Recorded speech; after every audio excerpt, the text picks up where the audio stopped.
So we've been asking the question, why? Why sin? Why free will? Why church? I taught why church is part of God's plan at Mill Creek recently. And today we're going to talk about why faith.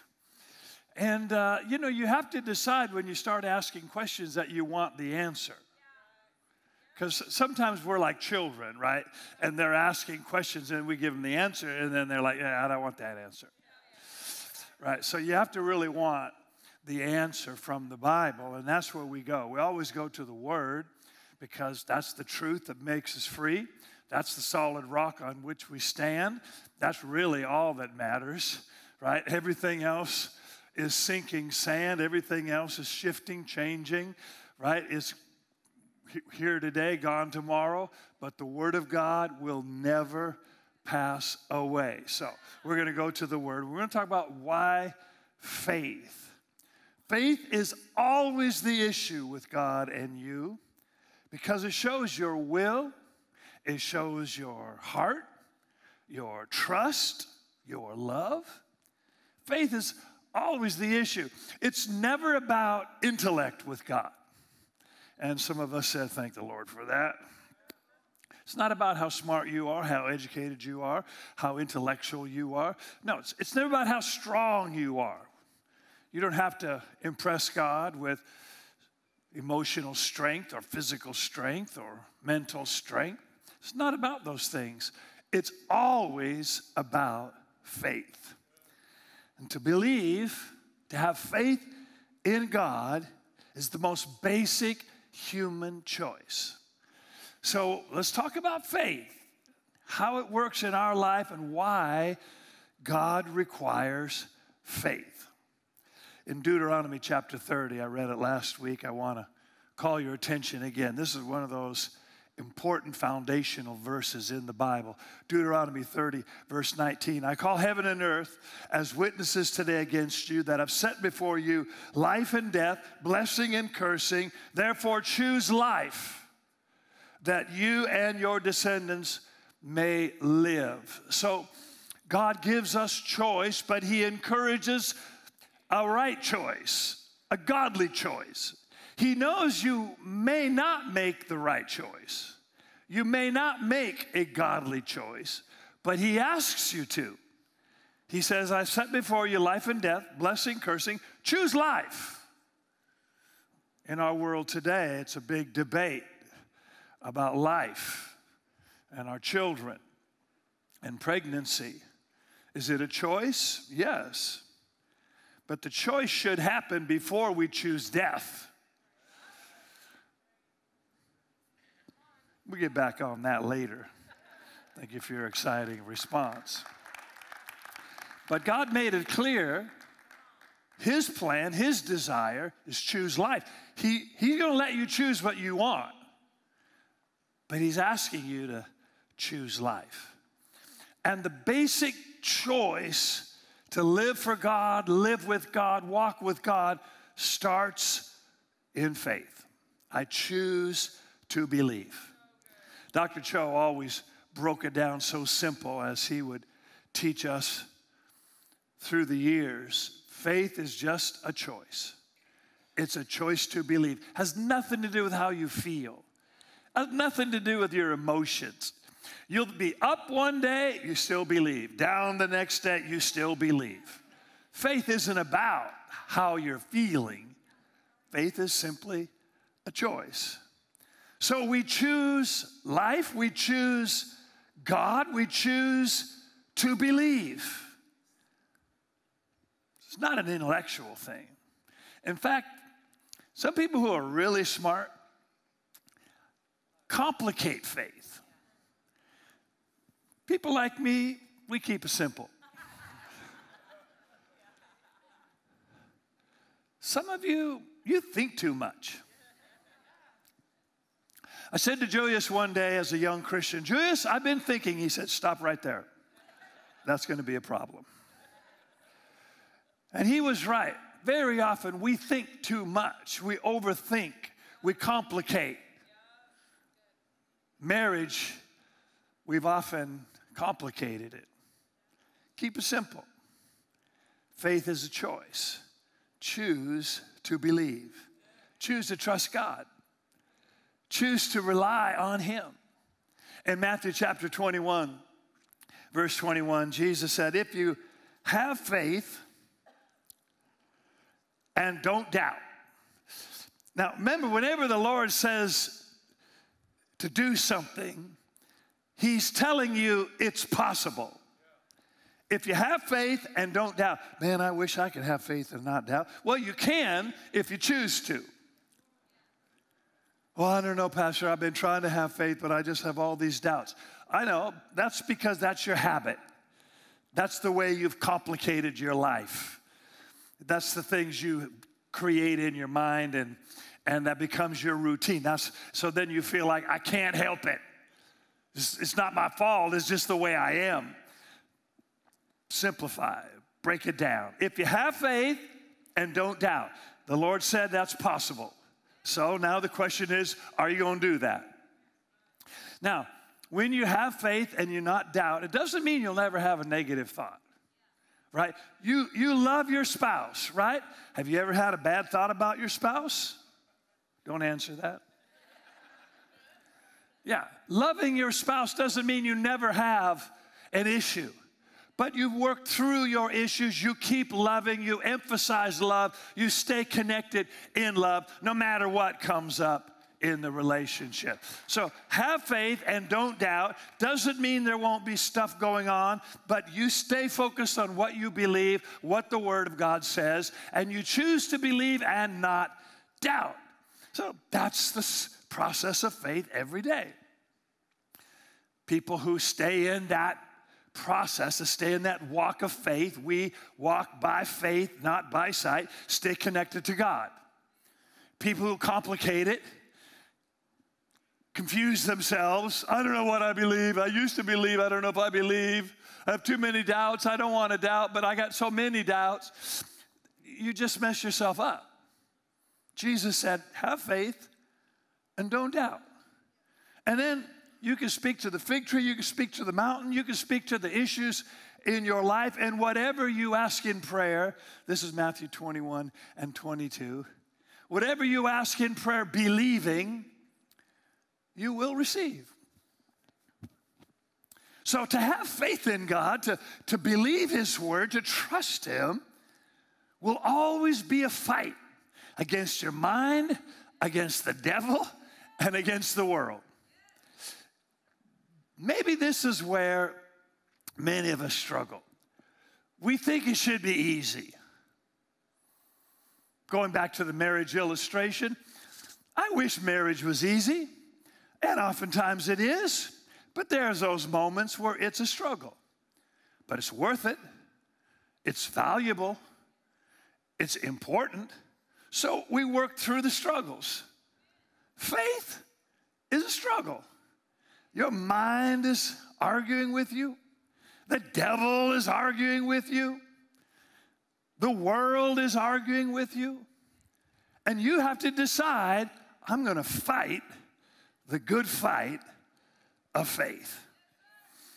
Look with me in 2 Timothy chapter 4. Paul said it like this: I fought the good fight. I finished the race. I kept the faith. Now, here's the greatest apostle, wrote 2/3 of the New Testament, one of Christianity's most amazing men, and he said, faith is a fight, and you got to keep your faith because it may get taken from you. In 1 Timothy chapter 6, the same apostle wrote this: fight the good fight of faith, lay hold on eternal life, to which you were also called, and have confessed the good confession in the presence of many witnesses.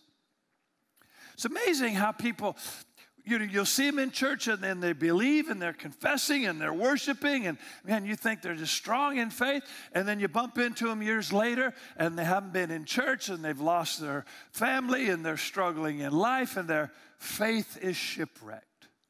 It's a fight to keep your faith. And you got to decide, I fight to win. I fight and overcome. I fight till I get what God promised me. I fight and I never quit. Can I get an amen right there?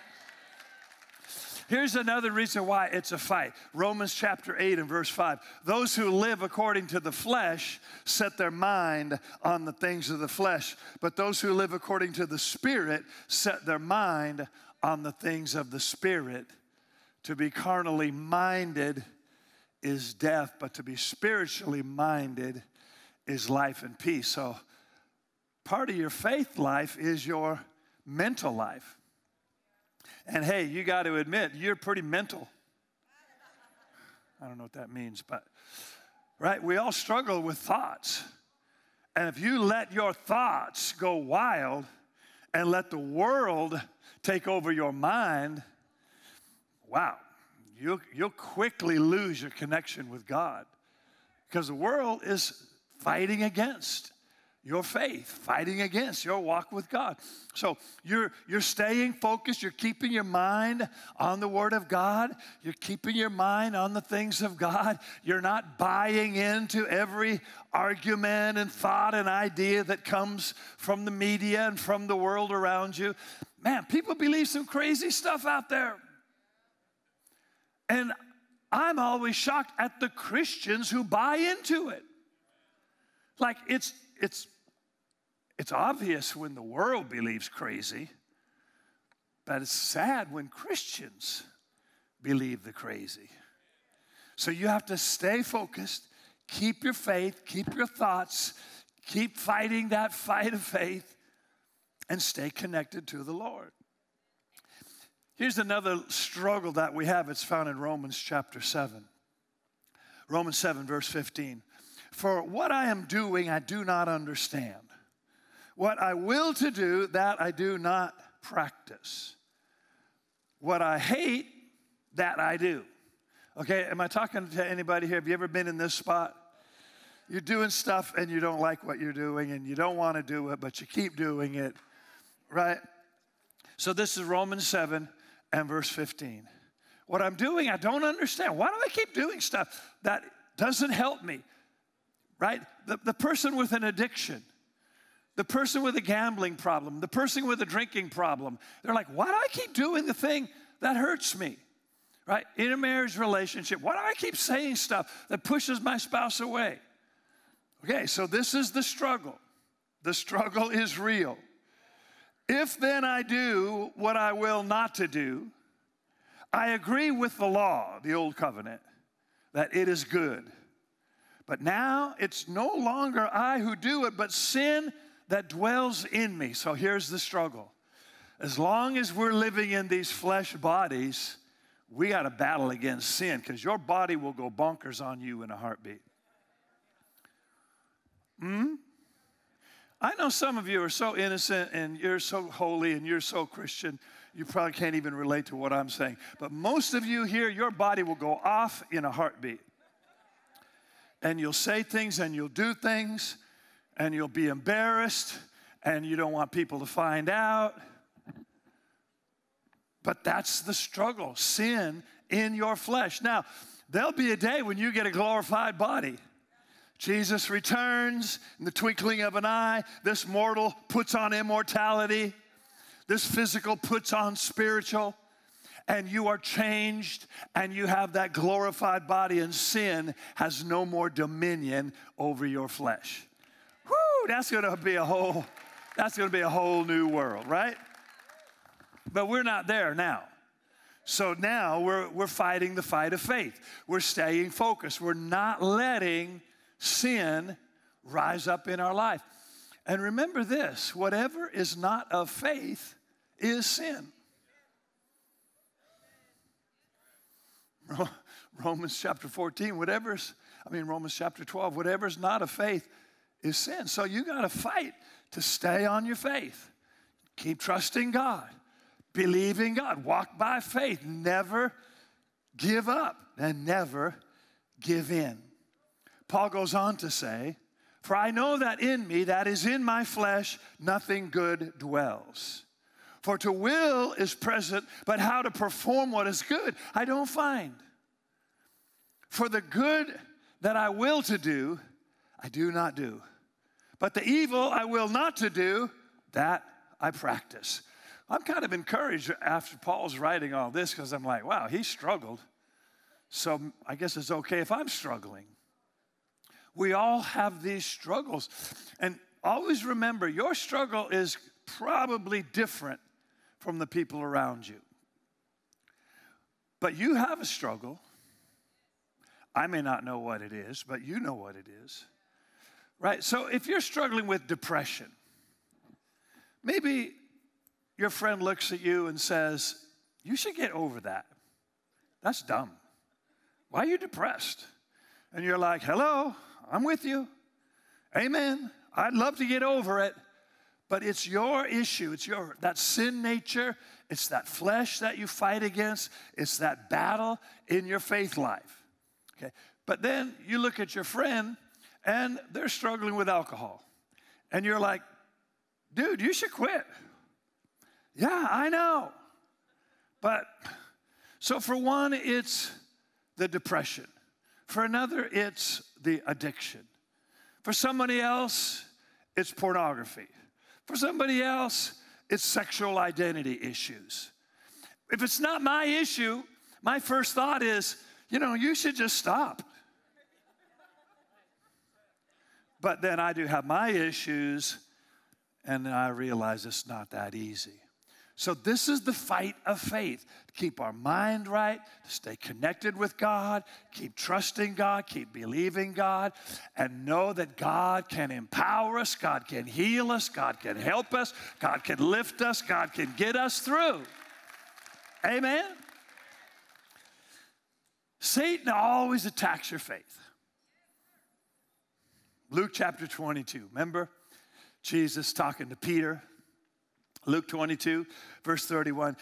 Jesus says to Peter, Simon, Simon, Satan has asked for you that he may sift you like wheat.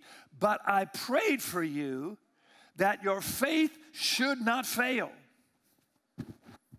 And when you have returned to me, strengthen your brethren.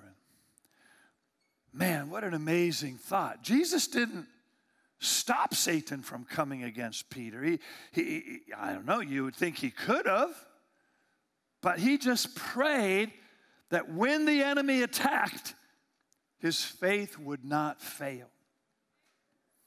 So now, you and I are going to face those same attacks, challenges, difficulties, circumstances of life. And what's it coming against? It's coming against your faith.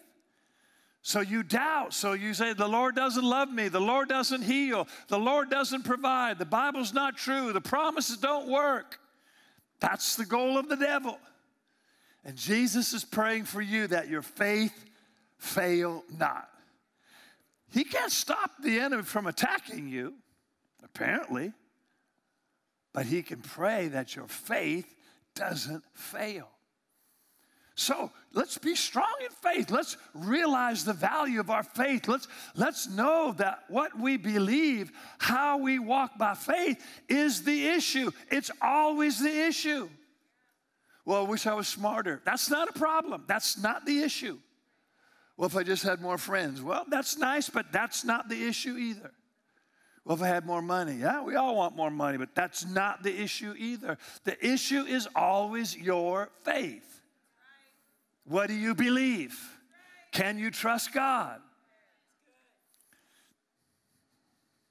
James chapter 1 and verse 2.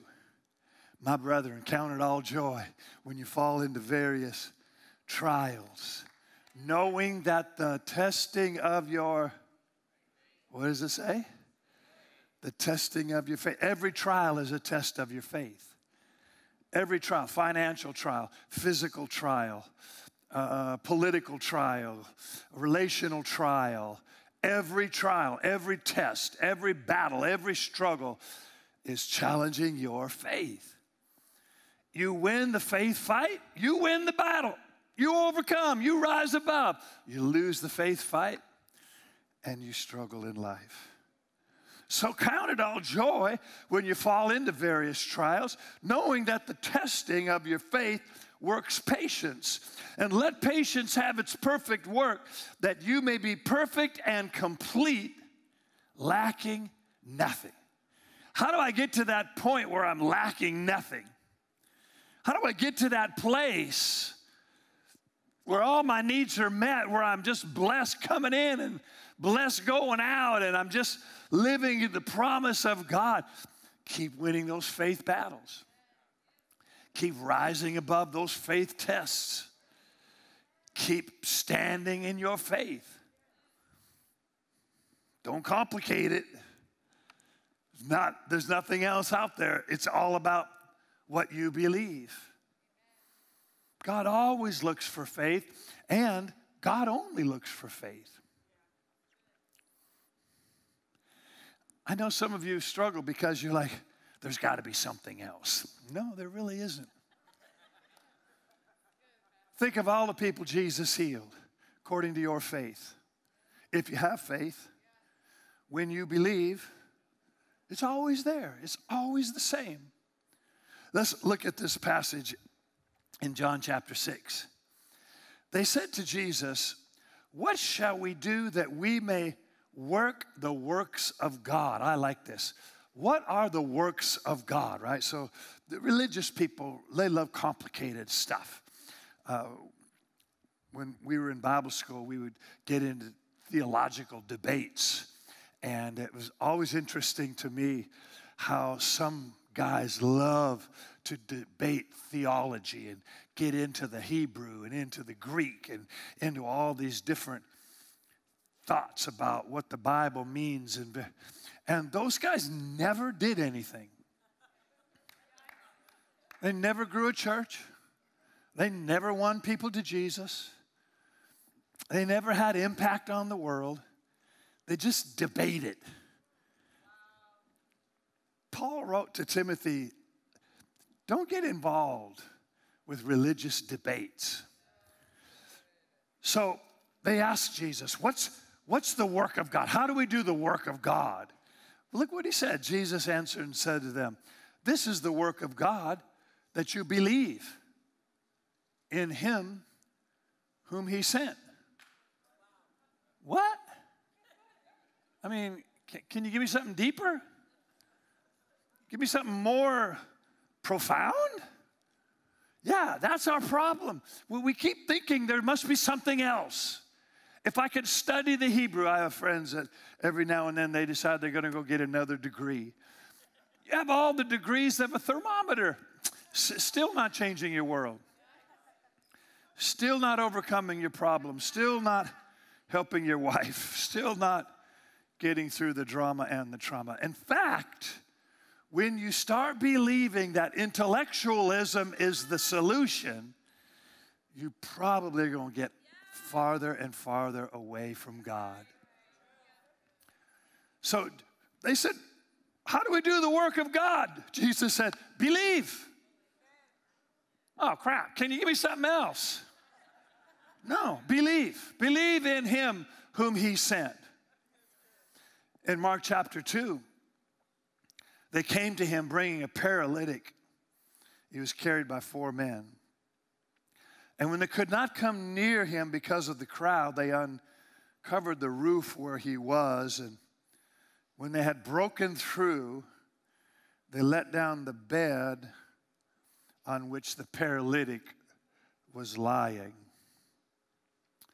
And when he saw their faith, I love that. When he saw their faith. Now, notice Jesus goes on to say, son, your sins are forgiven you. So apparently, this guy was having some of his issues because of sin in his life. I don't know what it was. Obviously, the Lord didn't tell us. But by making that comment, the Lord references sin in his life. But even with sin in his life, faith was the issue. You'll overcome the sin and you'll get healed if you have faith in God. And here's another great part of this story that I love. He didn't say it was the guy who needed forgiveness and who needed healing. He said it was the 4 who carried him.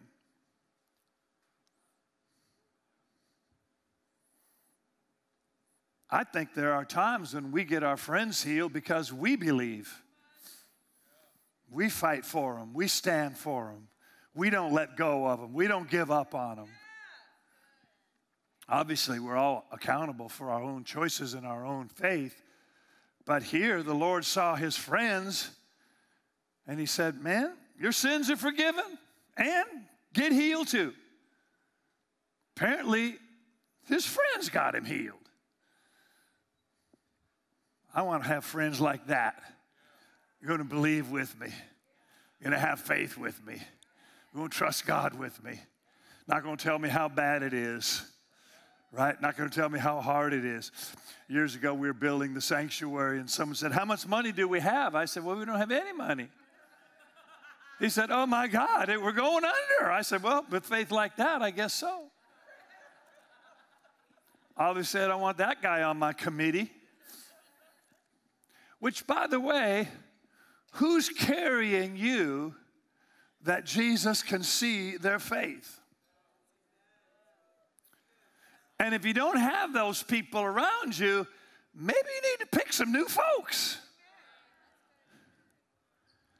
You know, if your friends can tell you more of what the doctor said than what the great physician said, right? If your friends can tell you more of what the media said than what the Bible said, if the people in your life can tell you more about the diagnosis of the world than the promises of God, it's probably not the guy you want close. Have faith in God. He saw their faith. He said, brah, you're forgiven and healed. And thank your friends, because they got you here in my presence. It all started with faith, church. It all started with faith. And it will end with faith. Abraham believed God. Think of Abraham. There's no temple. There's no priests. There's no Bible, no Old Covenant, no New Covenant. Abraham lived with his father who worshiped the moon. These are not godly people. These are just folks out in the world.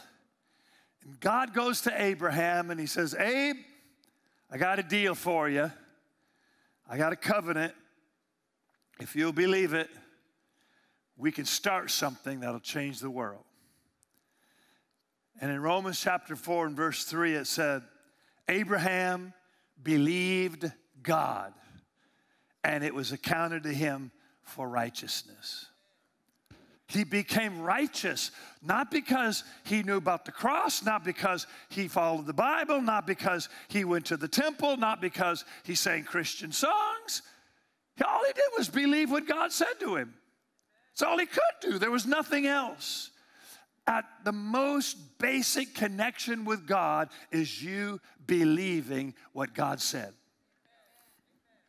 At the bottom line, at the nitty-gritty, when you believe what God said, you become righteous. You are right with God. You and God are connected. You and God are working together. Yeah, but I got a lot of problems in my life. True. That's true. We all do. Doesn't change how God sees us. We believe God. He calls us righteous. Why would God use a young couple to start a new church, become one of the largest churches in the Northwest? Why doesn't he use a seminary graduate? Why doesn't he use real educated folk? Why didn't he use people with real religious backgrounds? I guess Wendy had a religious background, but then she went to rehab, so there you go.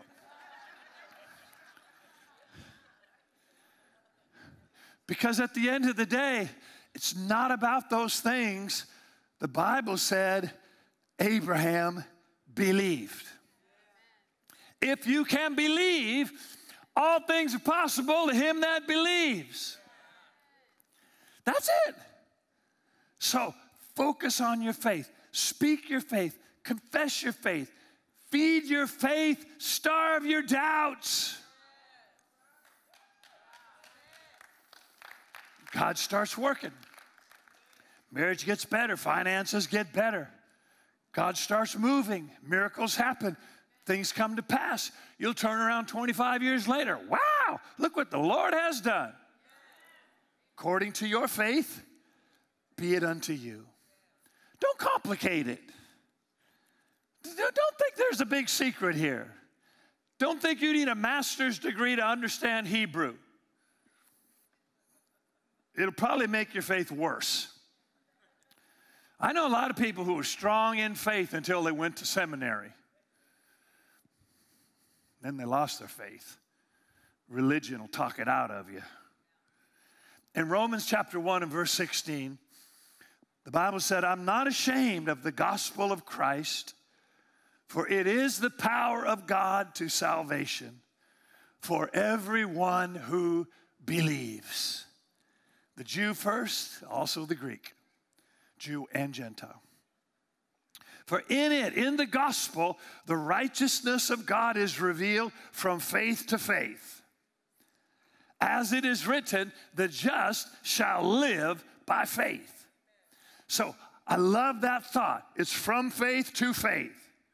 How'd you get started with God? Well, you had faith and you made Jesus Lord and you confess with your mouth Jesus is Lord. That's how you start. Well, how are you going to keep on going with God? You're going to have faith. You're going to confess with your mouth that Jesus is your healer and your provider and your peace and your joy, and you're going to believe. Yeah, well, what about when I get to the deeper things? Yep, then you're going to use your faith. And you're going to believe. It's from faith to faith, and it's always from faith to faith, and you never go from faith to intellectualism. You never go from faith to some other answers in religion or tradition. It's from faith to faith. The just shall live by faith. And that's all we got, church. That's how we win. That's how we overcome. That's how we rise above. That's how we get healed. That's how we save our marriage. That's how we help our kids make it through this crazy world. We walk by faith, not by sight.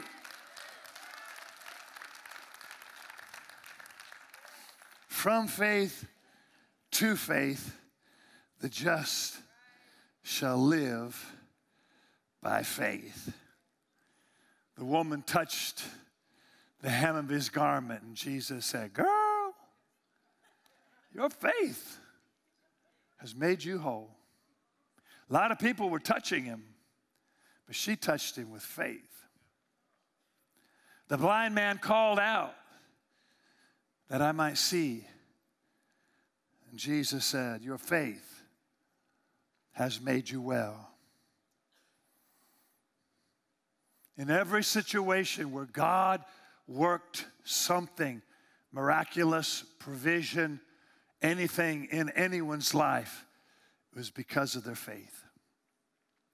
So why is faith important? Because it's everything. You're trusting God, you're believing God, you're walking by faith is what it's always about.